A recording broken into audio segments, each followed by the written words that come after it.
It's been a week since the end of our No Snack Nutrition Kickstart. Here is my review of what I've learned and gained from this particular Kickstart.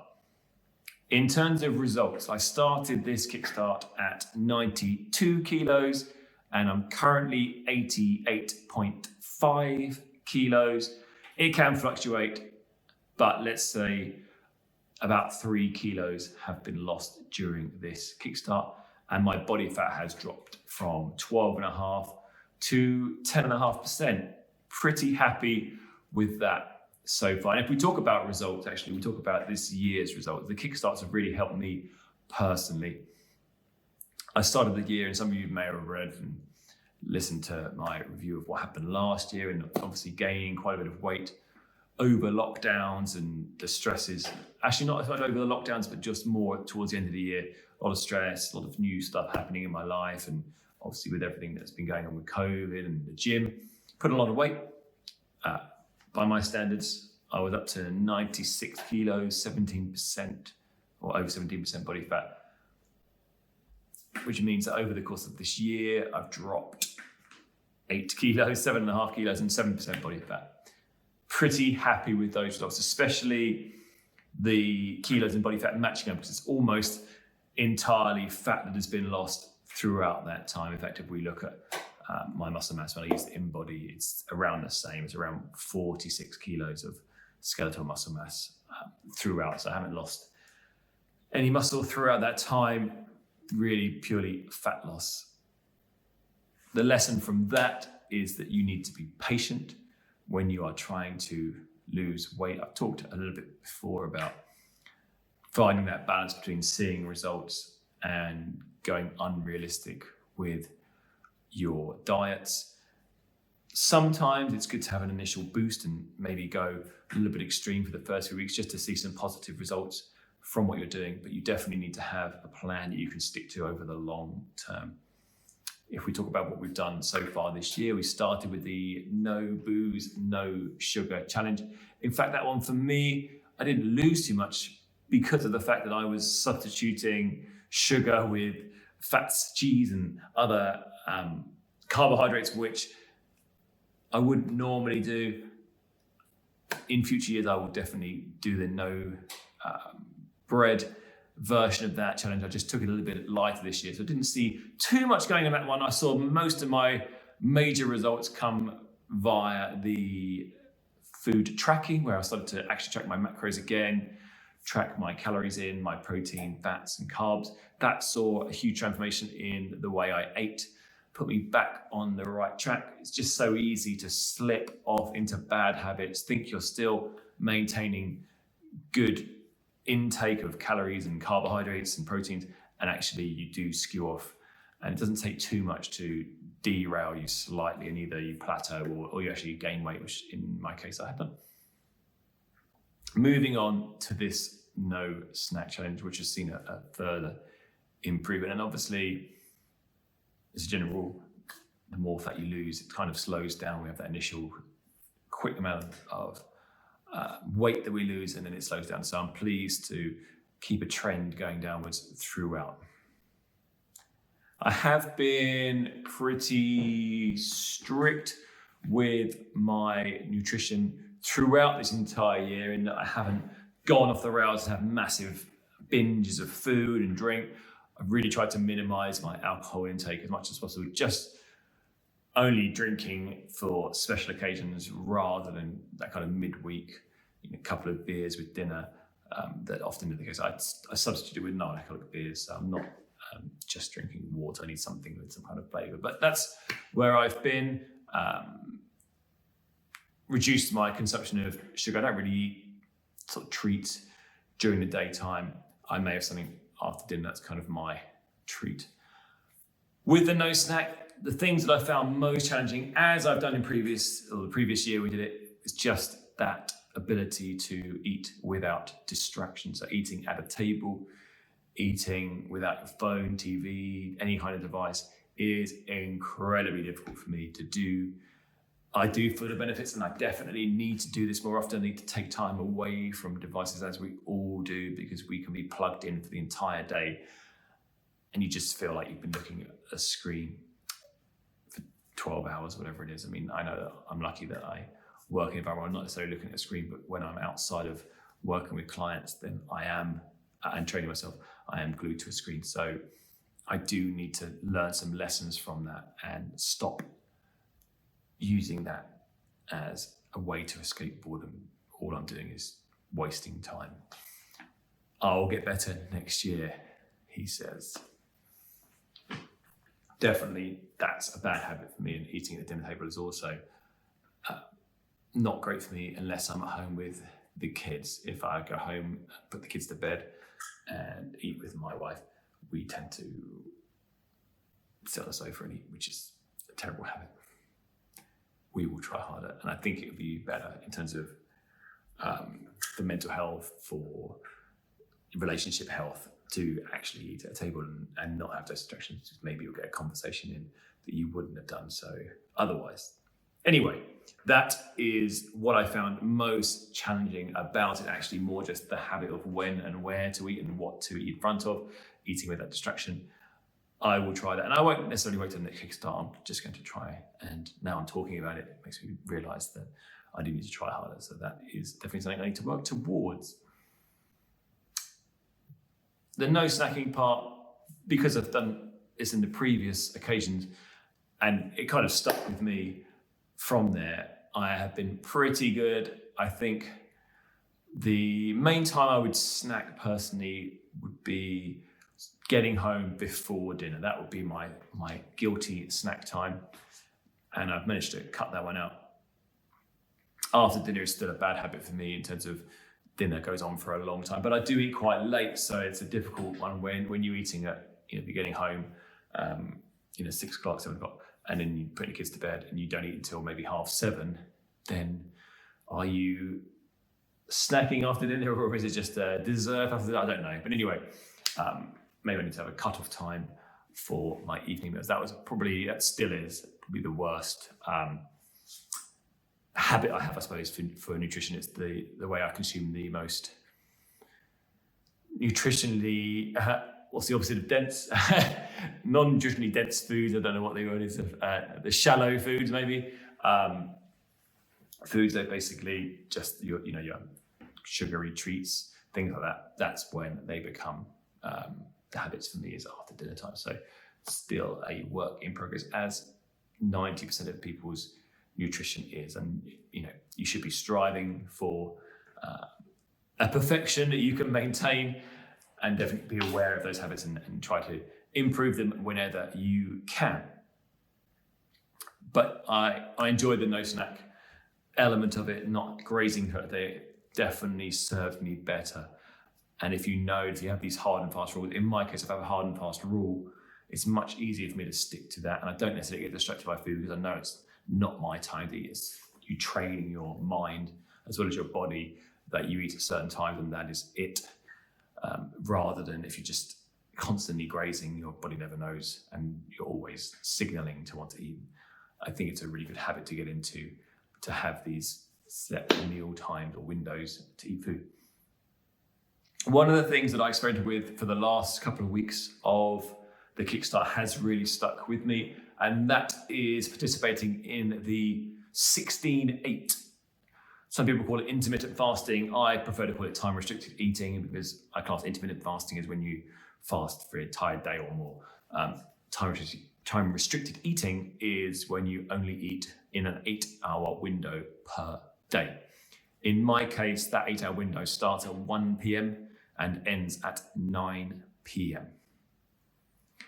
Which means basically I wake up, I have at some point in the morning, not necessarily when I wake up, it's always when I get to work, actually, it's not before I go to work. I have my coffee with collagen protein and MCT powder. It's about 100 calories, just to kick me off in the morning and just stave away any hunger pangs. And I just find it a really nice, warming treat to get me through the morning. And then I don't eat until post 1 p.m, whatever time from 1 p.m. suits me most. Sometimes I have a client that maybe run me over a bit later, but yeah, from 1 p.m. I'll eat, and then I don't actually eat again until my evening meal. So I'm still maintaining that. I'm not having 8 hours where I'm just grazing through those 8 hours. Me personally, I'm having 8 hours where I'm just eating 2 meals within that time.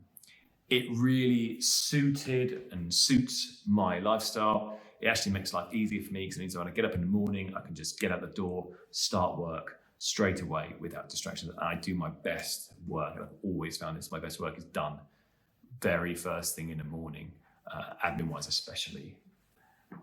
That has been a real boon for me. So I am going to stick with that because it suits so well.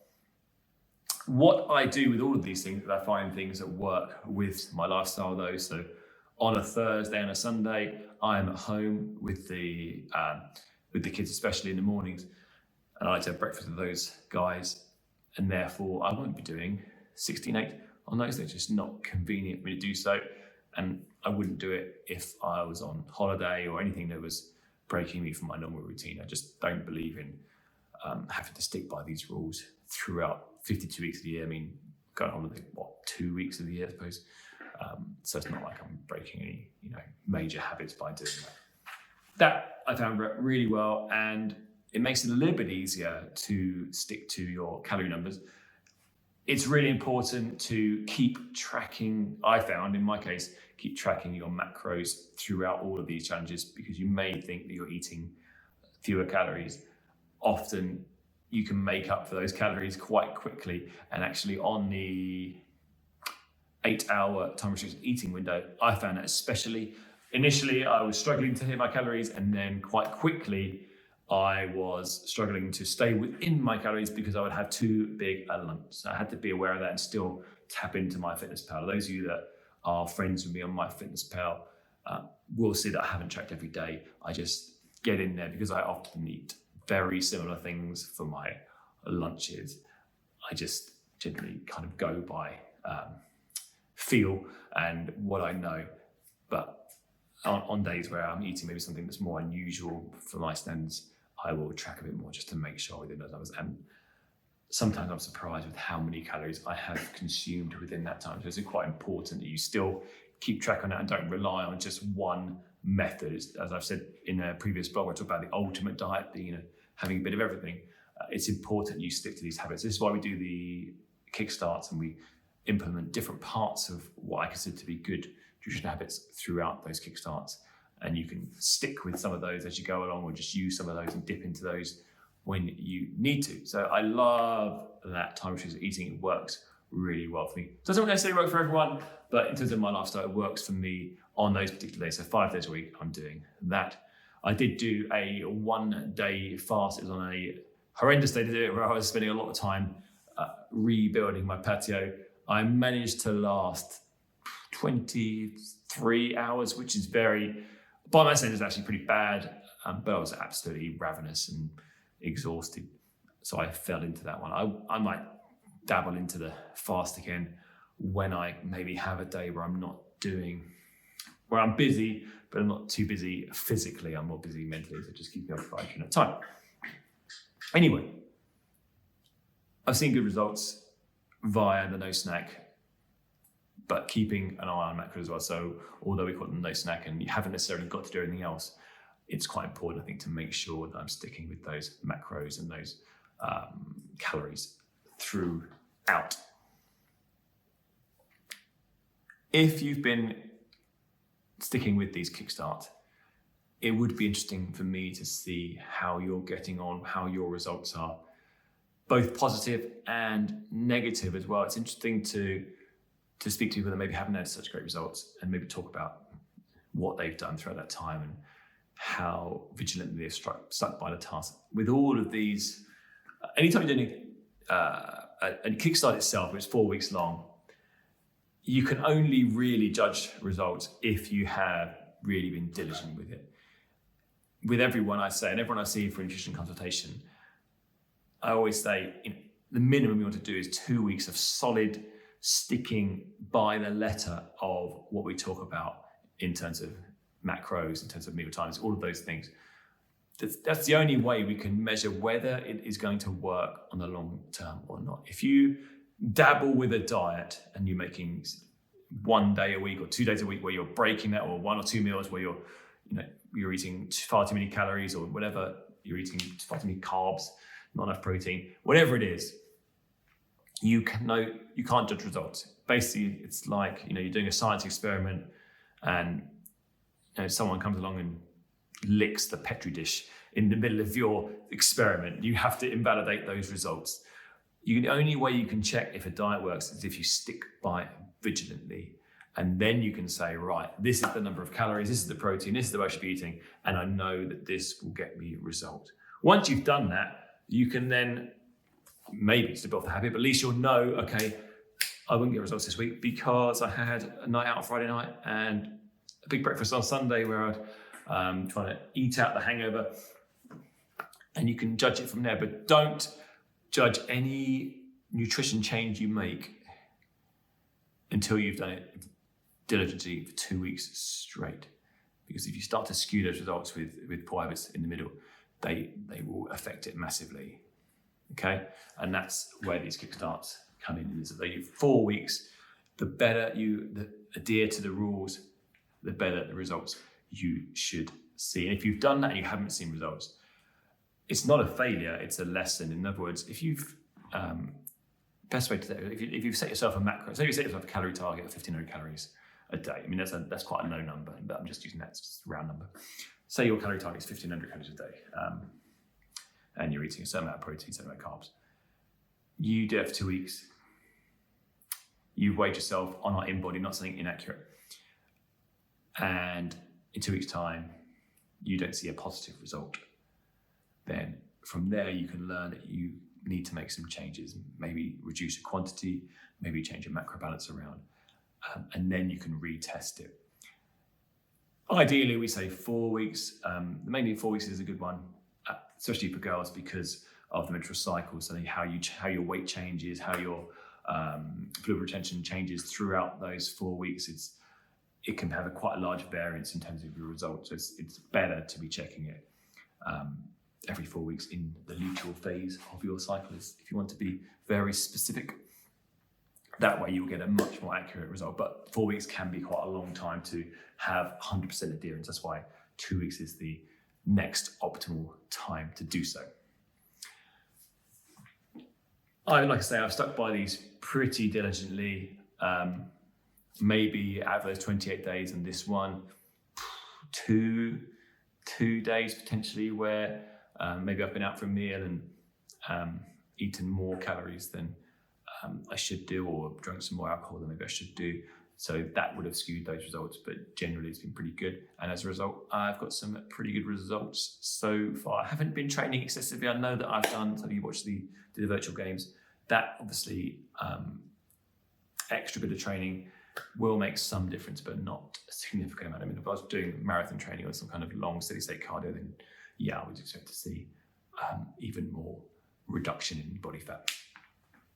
What is next? Well, for me, I'm going to keep implementing the habits that we've put in through the year. So calories, macros that we did earlier in the year, always sort of reducing the amount of sugar and reducing the amount of alcohol I'm intaking, but not into the extreme with the no booster sugar where we're not having any at all.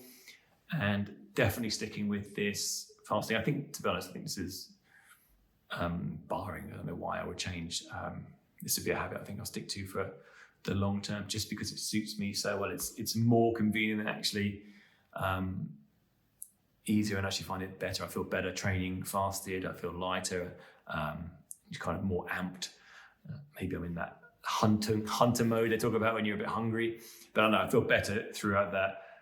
I'm not sure if I was maybe a games competitor, I'm sure I'd need some more carbohydrates. But the thing about, let's talk about this for a start, because people think, oh, you're fasted, therefore you haven't got any glycogen or carbohydrates or sugars to fuel your workouts. Well, that's not true, because obviously I am eating carbohydrates in my diet, and I'm definitely not, if I'm eating my dinner at, let's say I'm eating my dinner at 8 p.m, I'm finishing my dinner at 8 p.m, and maybe I've got, some kind of snack as well. So I don't finish eating until 8:30, 8:45. I'm going to bed at an hour later. I'm not like I'm burning. I'm not using glycogen in my sleep. My body's not going to be going to the aerobic threshold and consuming large amounts of my carbohydrate stores, glycogen, which we'll talk about. Therefore, when I wake up and I get to work, I've still got plenty in the tank to get through any kind of training session, especially CrossFit wise, because CrossFit is often short and intense rather than long, steady state. And maybe if I was doing something a bit longer, I might, and we'll talk a bit more about that in another vlog, I might need more carbohydrates. But for what we do, generally there's going to be plenty to get you through the day. So that's what I'm going to stick with. Great lessons learned so far. I've got to target myself just personally to get to 8% body fat. Not saying that's where you need to be. It's not necessarily healthier than being at 10% or 12%. I've never been that lean. Not to my knowledge, I'm pretty sure. I can't remember looking that lean in my life.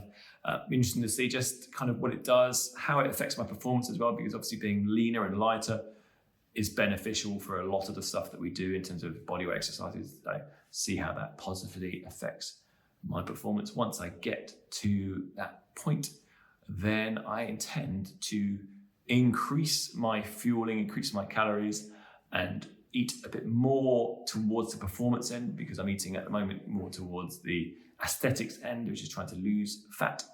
I will hopefully increase. At the moment I'm on 227 calories still, 2,700 calories.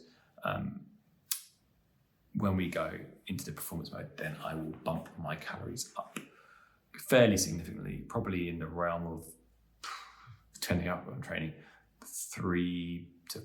between 3,000 and 4,000 calories, just say that, depending on what I'm doing that day. So I will be, when I start to get that point, I'll definitely make a vlog on that one and talk about how it changes day to day and how I'm using fitness trackers to do that. It'd be interesting to see. I've never actually, not for a long time, eaten and fueled specifically performance, and therefore I've had such a large calorie intake. But to see how that affects how I train, and also what I'm lifting and what my body composition does during that time. Because obviously the danger or the fear that we always have when we're eating more is that we're going to just put on all that weight as fat. Hopefully that will not be the case. I know that obviously, professional athletes, they're training much more than I train, but they eat far more than me, and they definitely don't put on weight. So let's see what happens at that point. Anyway, like I say, please give me some feedback. I don't make these videos just to chat to no one, just to know what you're doing. It helps me to maybe give better advice going forward in videos, helps me to help you guys as well. If you've got some questions, or maybe you can't understand why you're not seeing results, then please put a message in the comments or send me an email and we can talk a little bit more about that. Our next nutrition kickstart is not until the end of the year. Where are we? Looking at my diary now. Not until November. Actually, we have a little break because we have a couple of competitions here at CrossFit Chiltern over the next couple of months, September, October. Gives us a little breather. And then we have our 800 gram challenge. Might have some changes to that this year, but that's all about micronutrient intake. But I think we're also going to add in some macronutrient or protein intake as part of that challenge as well. But that's coming in a couple of weeks' time. Like I say, any questions between now and then, please drop them to me. Happy to help. Hope you enjoy watching these videos. If you do, please let me know, as I want to make sure that I'm doing content that is useful for you guys. I'll speak to you again very soon. Thanks for watching.